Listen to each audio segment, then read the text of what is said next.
Talking. Yes. It's exactly 3:30, so we have till the top of the hour. Perfect. Exactly. We're so good at this, bro. Yeah, exactly. But excellent timing. It's square time. It's planned. Right. Okay, so welcome back to the podcast. It is. Oh. Wow. Jumping straight into the pictures of our track day. Yeah, we were talking about this earlier, and I can't even focus anymore. But yeah, welcome back to the podcast. I am Michael, and this is Matt, and we're here to recap our summer because we've been gone for too long, and because we've been doing a lot of stuff. Yeah, so yeah, like we're just mesmerized by these pictures. Holy crap! Look, that could be you. That could be you, but you don't have a 350. Yeah, I'm okay with that having a 350. Yeah, so yeah. But anyhow, how was your summer, Matt? It's been good. What did you do? Struggled with the Sylvia. Isn't that this depression? Dude, I only drove a car for like 3 months this year. Just crazy low. Damn. Yeah. That's actually crazy. Yeah. I am nearing 10,000 kilometers over 2 years on the Sylvia. So maybe sometime early next year I'll hit 10,000 kilometers on the car. Hopefully next year your car will be at a point where you're very satisfied with it and we can go and do more shenanigans. Yeah, well, the car is going in for body work this winter, so at least aesthetically it'll look good. Oh, if you suddenly see a red S15 looking kind of fresh, you know what happened. Mechanically, I mean, that's up in the air. Well, I mean, still modern. It's a work in progress at the end of the day, right? So I get it. Besides, even the BRZ, bro, you know, by the end of this year, I realized I need about $3,000 of maintenance for the car. I need tires. I realized that my rear strut bushings are gone. And I may or may not need tow arms because I was told that the rear tow arms is seized. I don't know if it's true or not. Just unseize them, bro. Your muscles or my muscles? My muscles, because they're bigger than yours. All right, yeah, you're right. Yeah, I believe you. Strong boy, eh? 6'5", strong boy, eh? There you know. Yeah, but I'm just happy that I actually was able to manage to get the flywheel in. Yeah, look, it's me in the flywheel. Look at that. Look at these photos, man. Yeah, so the recap summer. Yeah. Did you go to any meets? Yeah, just a few meets. How was it? The JRP meet. Yeah, let's exchange some stuff. Like, how do you find your meets that you went to? Well, through my group and partnership with this guy. Plug. Because, yeah, you invited me to the meet. The JRP meet. We went to that one. We did Cars and Bobas on Fridays, like if you know, you know type beat on Monday. Yeah. What else? What's the Haggerty one? There's one of the Haggerty ones. Mm-hmm. I didn't go to the Haggerty one. Yeah. Yeah, how was that? It was such a meme because, like, for the entirety of this year, I was like, I'm going to go to a Haggerty meet. And then every single time I would try to go to, it would always be, like, booked or scheduled by Haggerty on a time when I'd be out of town. For, like, 3 or 4 months this summer. It was crazy. I was like, oh, I want to go to one. And then finally I was able to go to one. Yeah. And I looked at the address for Haggerty, and it's in, like, freaking Burlington. That's where they normally is. I know. I didn't know that. I was like, bro, I've been looking forward to this for so long. And then after I drive to Burlington? What's wrong with driving to Burlington, bro? It's far. Bro. I don't want to bring that Tina that far. But you cars are meant to be driven. Facts. I did it once. to Burlington. It's all right. How are we going to do track days then? Track days are even further.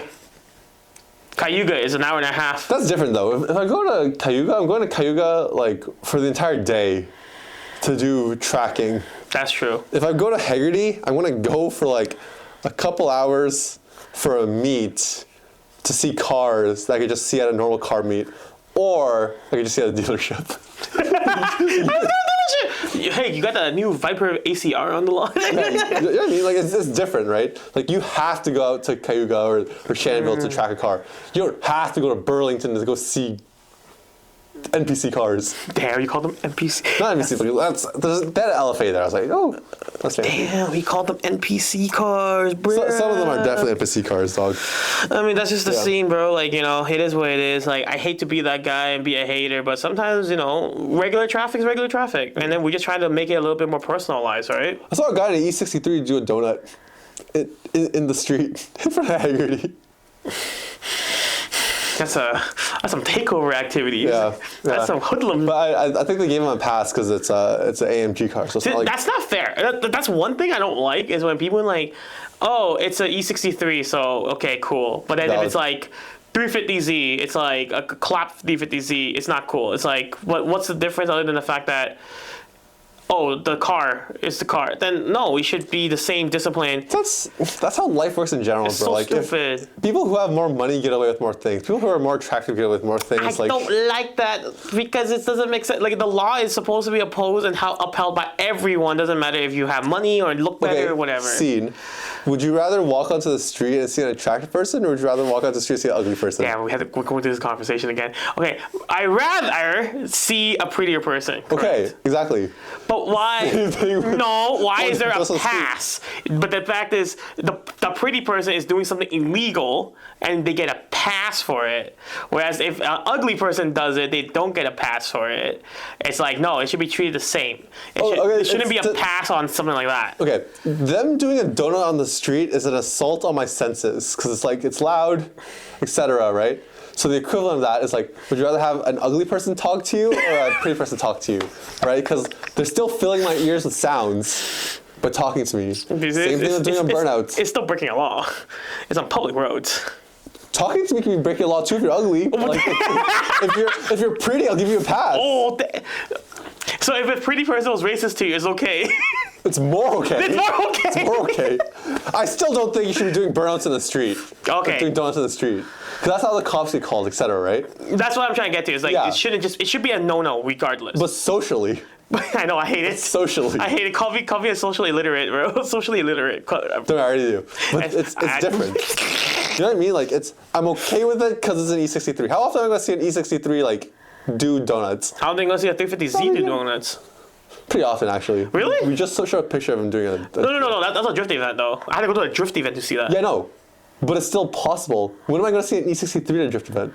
That's because it's not drifting. Sound. The point is like sound. Like, it's cool to see a car do that. Doing the hood rat activities. Dude, as much as I'm against takeovers, it's still cool to see cars like slide. I have to admit, seeing... Do it safely. It has to be in a controlled environment, whereas that it's not impeding traffic. I think we had this talk a while back on like one of our first episodes. Even it was like, no, I don't agree with it just because it causes too much problems, many problems. I don't want problems. E63 guy is still a dumbass, still wrong, but it's more okay because it's not a 350. I wouldn't. I would call him out on it. I'll just be like, stop being a dumbass. Call it a day. I can't deal with that stuff. Maybe I'm just getting old too. Yeah. I was thinking about making, like, backstory. Got an exhaust on the CRZ. You'll see when you see it. I didn't want to do it for the longest time because I didn't want it to be too obnoxiously loud. I don't want to hear it. But at the same time, when I'm driving it, sometimes you want to, and go. And I finally bit the bullet and I did it. And now I'm just like, I think it's the old age that's catching up to me, where it's like, I want to do it because it's cool and it's something that I've been doing all my life. But at the same time, it's like, noises are annoying. You need valves. I think I need to make more money so I can get nice valve exhaust. I think valves are always the answer to cars being loud. Yeah, I think so. But it's a CRZ. How loud could it be? Vary if you just straight pipe it. Who cares about the environment, right? Yeah. Straight pipe the world? But yeah. What was your favorite event of this summer? I went to J-Spec Super Meet. And was it super? It was very super, actually. Nice. Lives up to the name? It lives up to the name. Unfortunately, you can get my super meat. You can meet these nuts. You mean super meet these nuts? You can meet these super nuts too. I don't care. Where was I going with this? It was actually overall like. The crappy part was the weather because it just happened to be the same day where it was just like torrential downpour rainfall. Literally, it was so wet. The rain was so heavy, it flooded the track. It actually flooded where there's not puddles, but like ravines built up and clogging up the track. Where like I would No, that's another time. I'll see if it cycles back. You'll see it. My BRZ's on it. Where at turn 1, I was doing like 50. I was just like doing a little taxi lap. I was doing 50 kilometers. That's slow. Kilometers, yeah. It's not miles, guys. We're not in America It's like here. 30 miles. Yeah, exactly. Okay, just for reference. 50. That turn is a turn you enter around 80, 90 to 100 if you're fast enough. And I'm doing 50. As I'm turning, it's just like, oh no, oh no. I'm just skating around and it's like, like it's not cold either, but it's just that wet. I literally, every corner I went into, it was just me sliding. It was just sliding the entire way. Nice. I felt like Drift King for that day. It's like, nice. And then this, Europe beats intensified. Yeah. But it was fun. I got to, because as aforementioned, did my clutch on the BRZ, and I really liked the fact that the lightweight flywheel was doing lightweight flywheel stuff. Look, it's like right here. Lightweight flywheel stuff. Yeah, I think it's just pulling off the trans. Yeah, that looks like I'm pulling off the trans. Yeah, that was a fun day too. Yeah, shout out to Adam. I think his handle's down there somewhere. Adam, like autofocus. Yeah, he gave me the confidence to work on my own car because I was so worried about taking apart the interior because you had to disassemble the shifter assembly. I didn't feel confident enough to do that. Oh, okay, so they're so handsome. Oh my god. Do that by myself. So he helped me disassemble the interior, and then the rest of the boys, Kevin and came to like help me disassemble the transmission off the car and then reassemble it. So that was great. And the lightweight flywheel really works. It's really, really game changer. I have yet to properly push it, but it feels like the revs are fine. Like you're just like driving it on the street. Yeah, like you just notice. Yeah, it is. Like I can't. The drawback is I can't crawl anymore, so I can't creep. But honestly, though, the shifts are so fun. Downshifting, upshifting, like just picking up speed and accelerating is so fun. But yeah, next year, gotta. Why's he looking like that? Oh, in my opinion, I think what makes an engine like feel fun is revs. Yeah. It's like the speed at which it like picks up like, revs and how high it revs. I think are the two most important things of an engine. I know. 8,000 RPM is so fun. Like seeing 7. Oh yeesh! It's a car in front, yeah. Dust cloud. Hey, African Safari. Classic. Yeah. Oh yeah. This is a toge day we went to. Yeah, Avis need to learn how to drive. Yeah, I said it. I'm looking at the camera and looking at you, Avis. You need to learn how to freaking drive. Isn't that the guy that crashed his previous car? Oh, that'd be so funny. Well, he didn't crash it because he wanted to. It was also a very heavy rain. No one wants to crash a car because they want to. I don't blame him. I'm just saying, you're saying that he needs to drive properly. I was like, that's the guy that crashed his previous car, right? Okay. I had to say this. The other one was I don't think he has as much fault in the previous crash because he didn't understand the concept of hydroplane and he didn't understand the concept of hydroplaning. Yeah, it was basically that. Okay, so the backstory was he doesn't understand the concept of driving in the rain.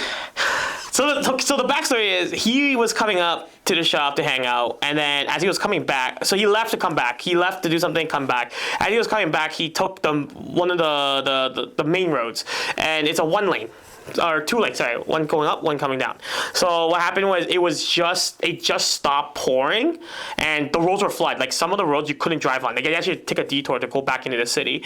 What happened was when he was coming back, as he was almost done. He was almost clear back onto the main road, onto the 2 lane roads, like the 4 lane, or if you want to call it. And there was just this giant puddle that was just formed, right? And the problem is that you don't expect it to be very tall because the ravines are on the side. Like it's just supposed to flow the water down, but he didn't expect it. So when he hit it, the car, and then apparently the drainage was doing its work. I think what happened was the water was actually flowing into the sewage and going back into our water lines. And then what happened was the current itself, plus the level of water, plus him being at speed, just carried him and drifted him into the ditch. And that's how he rode off the car in the first time. It could happen. It is what it is. Like, could he have done better? Sure. Would he have known better? Not really. You don't experience stuff like that all the time, right? So I give, especially with he's still young and he hasn't experienced stuff like that. So I give him a pass. He's still young. Is this a 17-year-old kid that you keep touching inappropriately? Is this a guy? Damn, that's crazy, bro. No, we don't talk about dating different stuff. guy? Yo, calm down, buddy. Oh, okay. First of all, he's 19. Secondly, I don't touch him inappropriately, okay? That's, You don't touch him inappropriately? You're really emphasizing the inappropriately part here? Other than I don't touch him? I touch you? Yeah, I'm of age. So was that inappropriate? Yeah, but this is not how I touch that kid. Whoa. That's a lot of accusations here, eh? I'm just asking. That's a lot of accusations. I'm just asking. Yo. Is that the same person? Like, I just was wondering, like, are we talking about the same guy that you touch inappropriately that's also has 17 years old? First of all, I don't touch people inappropriately. Okay, so calm down there, buddy. No, I'm just asking, bro. I'm not accusing you of anything. I'm just asking, like, hey, is that the same guy? You know what I mean? I'm not accusing of anything. I'm just If I suddenly get FBI at my door, bro, first person I'm throwing under the bus is you. This guy runs a sex ring, bro. I'm gonna say some arbitrary thing just to get you in jail. I don't care if it doesn't stick. I just want to see FBI open up his blast your door just to like have you in handcuffs. I'll ruin your career one time. Jeez, bro, that's crazy. Yeah. So that happened. It made the best rap album cover of 2024, I think. For our audio listeners, we're showing a picture of Avis. And his car. In the ditch. Yeah. My favorite meme was that guy said, "Hello, this is me. I'm under the water." That's him. Yeah, but again, it can't be helped. It's one of those things where like I don't blame him. Why now? I could say that he can drive on track better. I do think that he should, but that's another story to tell. He can't defend himself right now anyway, so I won't bully him too much. I'll go and actually bully him later. That being said, bro, what? what are you guys doing? Sorry, we're having technical difficulties here. But yeah, honestly, this year, all the Super Meal was really fun because like you were just hanging out with friends. And I think I came to the conclusion with this. Meets are fun when you go with friends. Shows are fun when you go with friends. When you're doing things by yourself, for it to be fun, you have to be socializing and you have to have the intent to. A lot of people say, "Oh, it's not fun. What do you mean? It's just a car meet, whatever." I see those cars on the road all the time. It's just a Honda Fit. It's just a Civic. It's just this. Yeah, but you're going for the theme is the cars, but realistically, you're going to socialize, right? Yeah. And that's what I think that's more important of it. So for me, I'm very, very sociable as a person most of the time until you catch me in a bad mood and I just want to be in my room eating ice cream all day. But nice. Usually there was no. I don't think I went to a bad meet this year, and I enjoyed them all thoroughly. But I do think that the most fun I had was hanging out with the boys. Nice. That was my whole thing. Yeah. I went to a meet out east, and usually these like Eastern meets like pop off like crazy. Pop off like crazy, as in. Like there's bare cars there. Uh-huh. I'm not sure if like good or not, but there's some decent cars there. Okay. The point is the meet's big. There's a lot of people there. Like, okay, cool. But this meet that we went to, just like Daniel and I, just happened to be like trash. There's probably like 30 cars there, and they're all just not great. It's just a stock Civic with a Type R wing. Not that bad, but like it's not great, right? There's like one or two nice cars. Yeah. That's about it.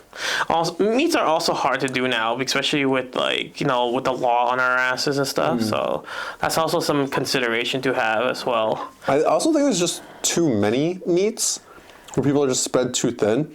Mm-hmm. Like with the La Paloma meets, it's like people know that's the one spot, so nobody bothers to do meets outside of it because they know they're gonna get no pull. Yeah, because they know that even if there's no meet called for La Paloma, if you step into the area, there's bound to be something going on car related. Yeah.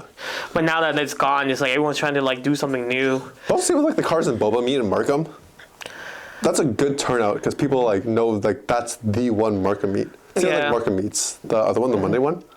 I'm gonna be quite honest about this, and I'm probably gonna get shut down for this, but I'm not for or against Markham meets. Like I just don't care.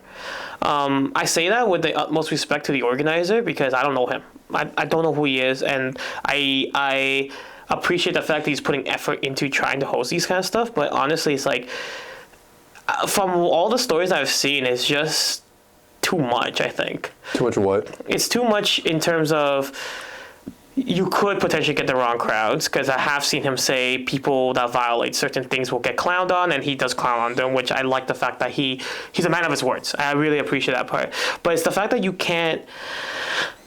Once the meet gets too big, that's the problem that you start facing, where anybody and everybody will show up, whether they're chill or not chill.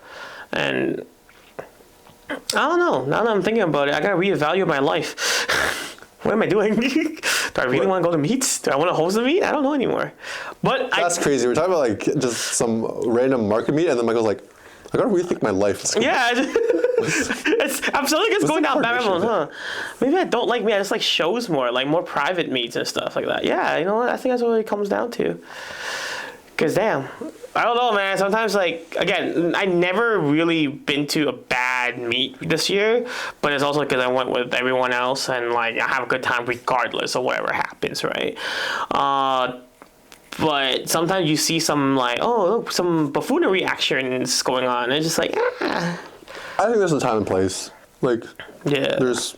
Like that Paloma meet was like getting crazy, but we just like dialed it down like a couple notches. It was like it's just no minivans doing burnouts and all. Yeah, exactly. That's right? crazy, bro. I saw that. Time and place. Yeah, but you're right. Time and place. Like, yeah, people stop doing hood-racked activities. Or at least do it without being, don't just get yourself in trouble. Definitely agree with you on like the whole like going with friends thing. Like realistically, like all of our friends have nice enough cars. So if we go like get dinner somewhere, it's a car meet itself. Exactly, that's a vibe itself. But I wouldn't call it a car meet, because that just sounds kind of weird. Just like, just hang out with friends. Yeah, I just love meeting the car friends. So. Yeah, exactly. But yeah, look at this Mayank washing his car. Amazing. I promise you, it's not a sweatshop here. He doesn't work here. He's just washing his own car. What else did you get up to this summer?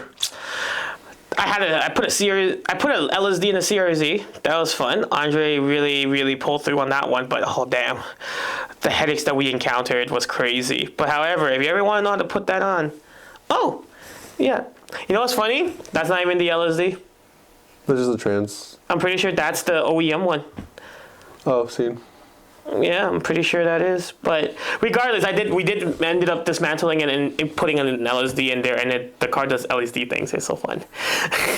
Yeah, and Andre did a good job on this one. Have you been on that car yet? Have you like felt the LSD engage? Yes. Yeah.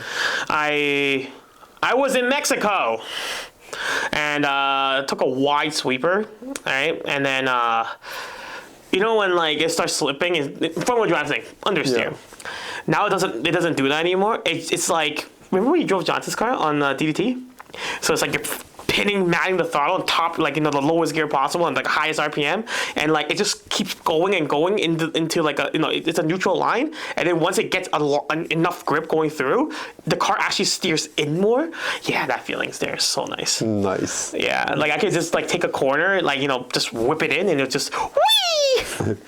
Yeah, but now I gotta slowly put it back together. So the exhaust is done. I'm happy about that.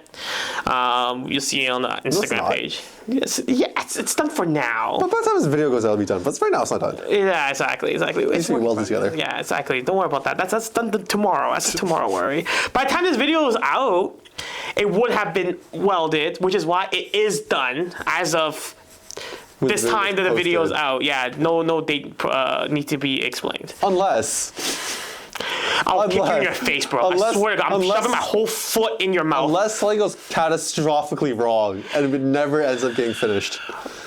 Bro, after making YouTube videos for so long, that's happened so many times. Matt just cursing me right now, bro. Watching it. Knock on wood still, but like. Thank you. You're welcome. Thank you for knocking on wood for me, because goddamn, that's a curse, bro. Why you curse me like that? Just saying. This went smoothly. The clutch job went smoothly. Like it literally was no headaches, no hiccups, and we actually finished it within the book's time, which was 8 hours, with dilly-dallying, with a bunch of idiots not knowing what they're doing, i.e., me and a few other people. We've done clutches before, though, no? Ben's car? Yeah, but you know how long Ben's car took? It took like 2 2 weeks. days. Oh, 2 weeks. Yeah, because we had to get the parts again and all that. But this time we just went in. Yeah, out. because we knew what we were doing. But overall. Whose car was that? The red bucket seats? Oh, that's the yellow FK8. Oh, I gotta this put car. it around picking up pizza. It was so cool. No, I thought those were bucket seats for a hot second. Well, they are from Type R. They are buckets from factory. Yeah, but they recline. To me, a bucket seat cannot recline. Do buckets recline? I mean, a bucket could potentially expand. What sort of bucket expands? An expandable bucket? I don't know. What the hell is an expandable bucket? I'm just saying, bro. Like, Bro, what are you talking about? I'm not saying it's okay. The idea of bucket seat is where you sit is like a bucket, but the back support doesn't have to be the part. It could be the handle of the bucket. So therefore, it's still bucket seat because you're sitting in it like a bucket. But then the recliner shouldn't affect it being a bucket seat or not by definition, right? One of my biggest issues with reclinable bucket Funny seats. as fuck. But yeah, sorry, I'm distracted. That's ADHD. crazy. One of my issues with reclinable bucket seats is because like the back has to fold front and backwards. You can't have anything at that hinge point in terms of bolstering. Do you know what I mean? If you look at a reclinable, I know what you're talking about. quote unquote bucket seat, you'll see that around the thighs it's scalloped. Yeah. It's curved. Yeah, to right here. radius, so that there's a little like space for the bucket seats to recline. and it's like in recline. Yeah. Yeah. So you're missing that support there on your bum cheeks. Yeah, Silly Goose Steve called me out because I've never had like reclinable buckets. Yeah. Or SR. SR3, 4, 5, 6, 7, yeah. SRs. The SR line. The SR line is the reclinable thing, right? Okay. He says like, dude, if you've never been on the track, how do you know? I'm like, okay, fine. But just like looking at the seat and sitting in it, just doesn't feel as secure as a proper bucket. I mean, where my technically, hips there's are less material in Exactly. a sense, but well, still, regardless. Damn, Steve called you on it. Yo, that's my boy Steve. Dude, the guy's had to try. He's a diehard Recaro fan, so. Yeah. And he's also a big inspiration on my car build because he said, do it right or don't do it at all. I'm like, yeah, you're right. Yes, Dad. I'll be a good kid. Did I post on my story the Recaros are junk? Oh, how bad he got ripped. So many people are like, How bad he got ripped. I didn't get ripped, but like it was like 50% people like asking like just why, and then there's like Steve. And Steve just in you, right? Dude, Steve called me a clown, bro. You are! I don't care, bro. You and your Brit seats, bro. Scares like, yo, you're a clown. I'm like, okay. That's my boy Steve! Silly Goose Steve! I should have started. Yeah, I might be dumb, but you're silly. You're a silly goose. And on that tragic note, thank you for listening to our podcast today. And thanks for coming to our events. Yes, oh yes, because some of you, yes. Thank you for y'all for the support that's been giving us, and promise you guys that we'll be back on the pod. Also, if you can, we sell merch now, so there's some stuff over there, whatever. You can always just DM me if you want to buy some and support, or you can just message the Instagram account as well. We can get you back to you through that as well. And I guess that is it for this episode. Thank you for watching, and we'll catch you guys in the next one. Oh, That's good. it's okay. Fire.